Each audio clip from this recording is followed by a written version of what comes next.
दोस्तों, आज हम फिर एक कला के टॉपिक लेकर आए हैं जिसका नाम सौंदर्य शास्त्र है।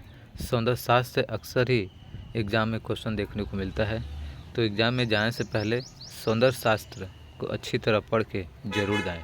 आज हम इसके महत्वपूर्ण इम्पोर्टेंट पॉइंट के बारे में बात करेंगे जो कला के सभी प्रतियोगिताओं के लिए अति महत्वपूर्ण है। तो चलिए चलते हैं, देखते हैं। ओग्लिवी की पुस्तक का नाम जिसमें उन्होंने लिखा है मैंने खून चखा है, क्या है? Conference of N advertising man इनकी पुस्तक है। डैश के अनुसार सारी कलाएं बुरी हैं क्योंकि वे सत्य से 2 बार दूर है। किसने कहा? प्लेटो ने। सही सुमेल कीजिए। अनुपम सूद किससे संबंध रखते हैं? प्रिंट मेकिंग से। आनंद वर्धन किससे संबंध रखते हैं? ध्वनि सिद्धांत से। अभिनव गुप्त किससे संबंध रखते हैं? रस। और सुबोध गुप्ता संस्थापन कला से। रस उत्पत्ति को सबसे पहले परिभाषित किया किसने किया? भरत मुनि ने। रौद्र रस का रंग है लाल। सादृश्य का अर्थ है आकृति में समानता। प्रमाण निर्धारण में ताल या इकाई है। ताल एक सिर है।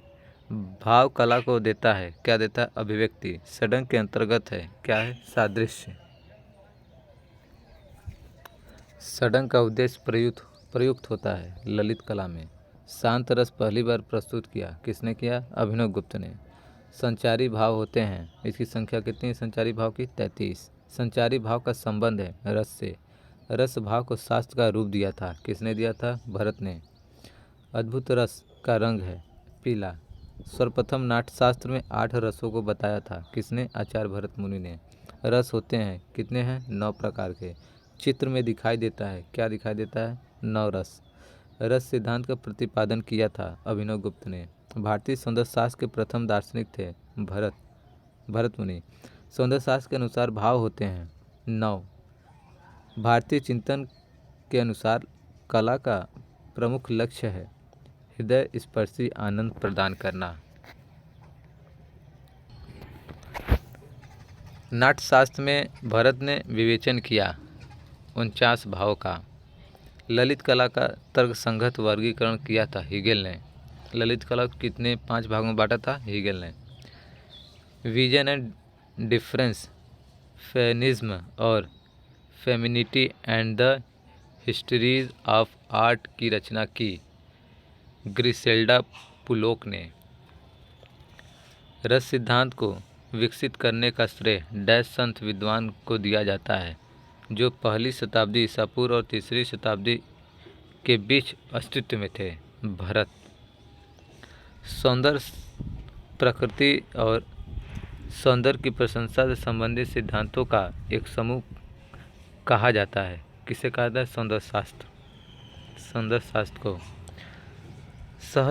सहज ज्ञान युक्त या विज्ञान अर्थपूर्ण ज्ञान है जो सौंदर्य या कलात्मक तथ्य हैं, लेकिन सौंदर्य वहाँ एक है, यह कथन है, किसका है? क्रोचे का।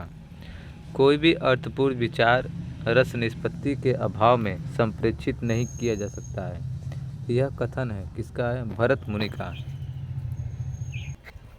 वह वैज्ञानिक जिसने सौंदर्य के बारे में कहा है केवल कला ही अर्थों में सौंदर्य की अभिव्यंजना है, किसने कहा? हीगेल ने। अभिनव गुप्त द्वारा 9वां रस है शांत रस। भारतीय सौंदर्य शास्त्र के षडांग में लावण्य योजना से तात्पर्य है कांति।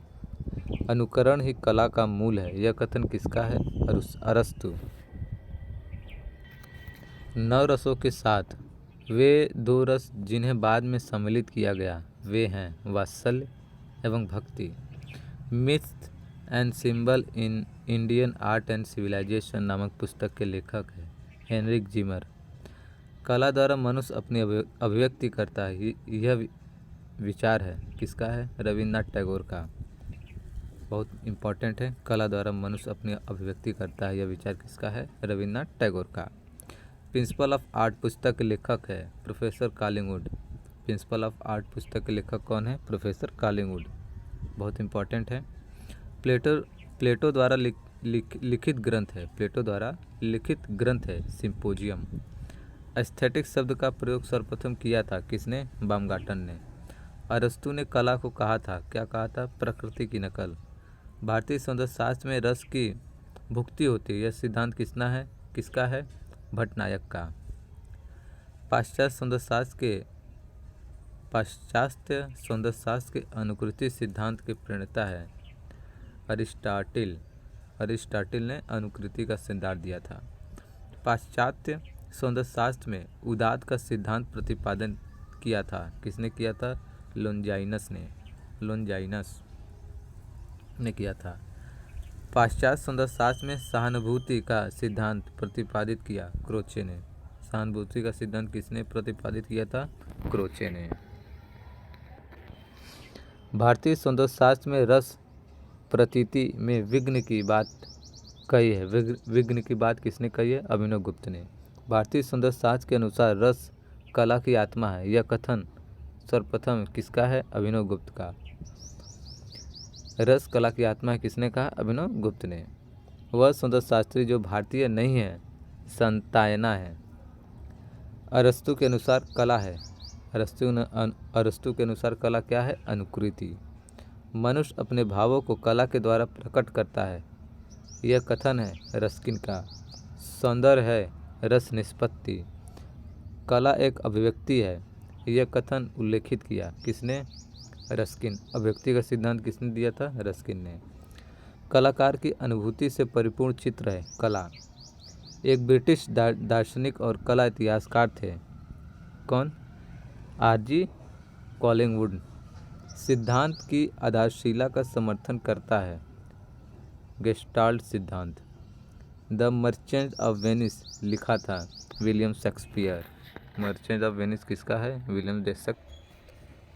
लिबिडो थ्योरी दी गई किसने दिया था? लिबिडो थ्योरी सिगमंड फ्रायड द्वारा। पुस्तक मीनिंग ऑफ आर्ट के लेखक हैं हर्बर्ट रीड। सही सुमेल कीजिए। क्रोचे किससे संबंध रखते हैं? अनुकरण सिद्धांत से। क्रोचे अनुकरण। अरस्तु किससे संबंध रखते हैं? सहज ज्ञान सिद्धांत से। टॉलस्टॉय किससे संबंध रखते हैं? संप्रेक्षण सिद्धांत से। फ्रायड स्वप्न का सिद्धांत। सही सुमेल कीजिए। Croce theory of institution theory. Croce क्या दिया था? Theory of institution. अरस्तु कौन सा सिद्धांत दिया था? Theory of imitation. टॉलस्टॉय इनका क्या है? Theory of communication. और कॉलिंगवुड का क्या है? Theory of imagination. कॉलिंगवुड का क्या है? इमेजिनेशन। भारतीय सौंदर्य शास्त्र में ध्वनि सिद्धांत का प्रतिपादक है आनंदवर्धन। ध्वनि सिद्धांत किसने दिया था? आनंदवर्धन ने। सही सुमेल कीजिए। जॉन रस्किन मॉडर्न पेंटर से संबंध रखते हैं। Leo Tolstoy what is art. R G Collingwood principle of art. Herbert Read art and industry. सही सुमेल कीजिए। Tolstoy theory of communication, Collingwood theory of imagination, Croce theory of expression, Hegel classification of art. Classification of art किसका है? Hegel का।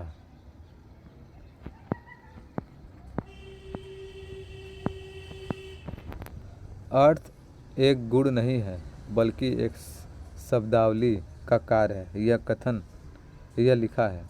अर्थ एक गुण नहीं है बल्कि एक शब्दावली का कार्य है, यह लिखा है। किसने लिखा है? सुजेन के लेंगर ने।